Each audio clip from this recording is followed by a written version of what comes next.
भगवान ने विदा किया जयंत को, और विदा करके भगवान ने सोचा कि अब यहाँ रहना उचित नहीं है। भगवान वहाँ से चल पड़े।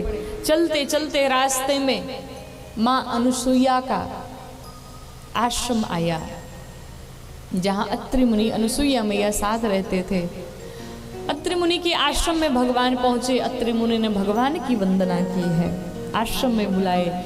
सती अनुसुईया, माँ अनुसुईया जानकी मैया को लेकर के भीतर गई है, और जाने के पश्चात मैया को दिव्य आभूषण प्रदान किए, दिव्य वस्त्र प्रदान किए। ऐसे आभूषण, ऐसे वस्त्र जो कभी मलिन नहीं होते, जो कभी मैले नहीं होते, अद्भुत वस्त्र प्रदान किए। एक नारी का धर्म क्या होता है, माँ अनुसुईया ने शिक्षा दी है जानकी मैया को।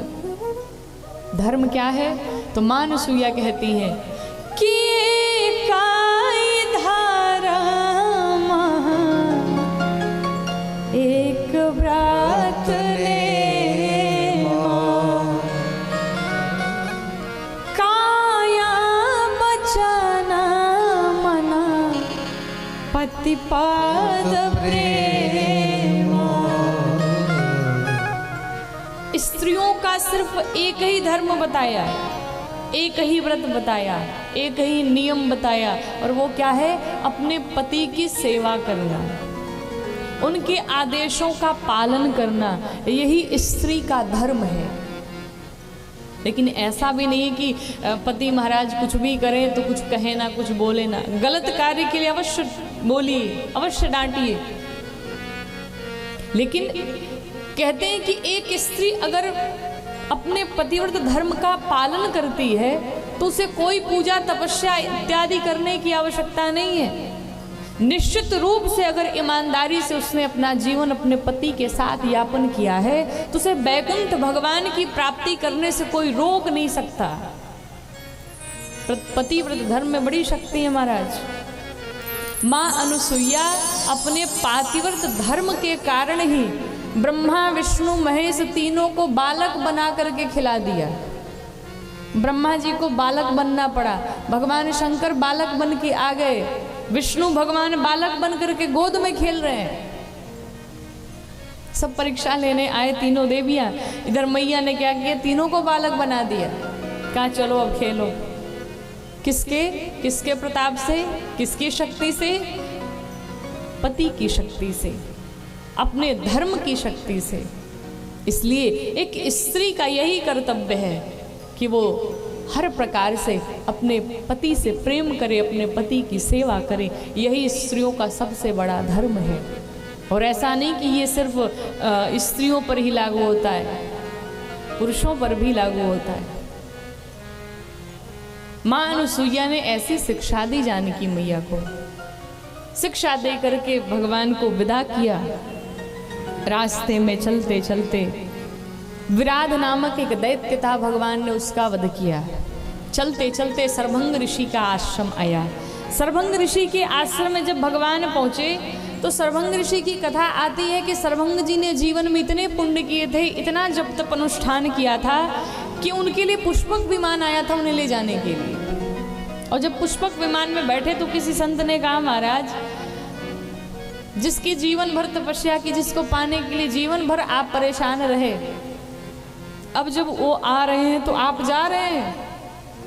जैसे ही सरभंग जी ने सुना मेरे राम जी आ रहे हैं, सरभंग जी पुष्पक विमान से कूद के नीचे उतर गए। हमें नहीं जाना, मेरे रघुनाथ जी आ रहे हैं, हम कहीं नहीं जाएंगे।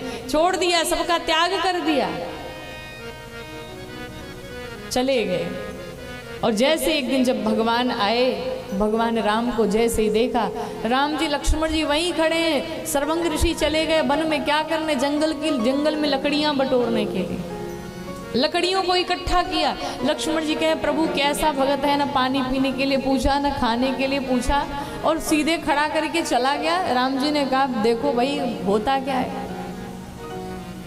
सरभंग ऋषि पहुंचे भगवान के पास, श्री चरणों में बैठे भगवान के, और हाथों में जल लिया, संकल्प लिया प्रभु हमने अपने जीवन में जितना पुण्य किया है, जितनी तपस्या की है, जितना दान किया है, जितना अनुष्ठान किया है, उन सब का जो भी फल होता है मैं सब आपके चरणों में समर्पित करता हूँ। श्री रामार्पणमस्तु, सब समर्पित कर दिया। और यही धर्म भी कहता है, यही शास्त्र भी कहते हैं, राजनीति बिनु धन बिनु धर्मा, अब प्रभु ही समर्पे बिनु सत्कर्मा।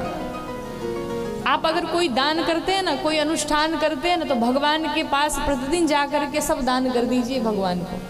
प्रभु इसका जो भी फल होता है मैं सब आपको समर्पित करता हूँ। क्यों? हम लोग के जीवन में एक साधारण सा एग्जाम्पल लीजिए। जैसे बैंक में जो पैसा है गवर्नमेंट की नज़रों में, वो क्या है? वाइट मनी है। और जो आपने अपने घर पे कैश रखे हुए छिपा करके, वो क्या है? काला धन है, ब्लैक मनी है। उसी प्रकार से ये पुण्य भी है। अगर आप अपने पास रखे हैं तो इसका कोई मतलब नहीं, जो भगवान के श्री चरणों में चला गया उसी का अर्थ है। इसलिए सब कुछ भगवान को समर्पित कर दीजिए, सब कुछ भगवान को दे दीजिए। सर्वंग ऋषि ने भी अपना सर्वस्व ने उछावर कर दिया, भगवान के श्री चरणों में दे दिया। सर्वंग ऋषि भगवान में ही विलीन हो गए, अपने शरीर का त्याग किया। बोले भक्तवत्सल भगवान की।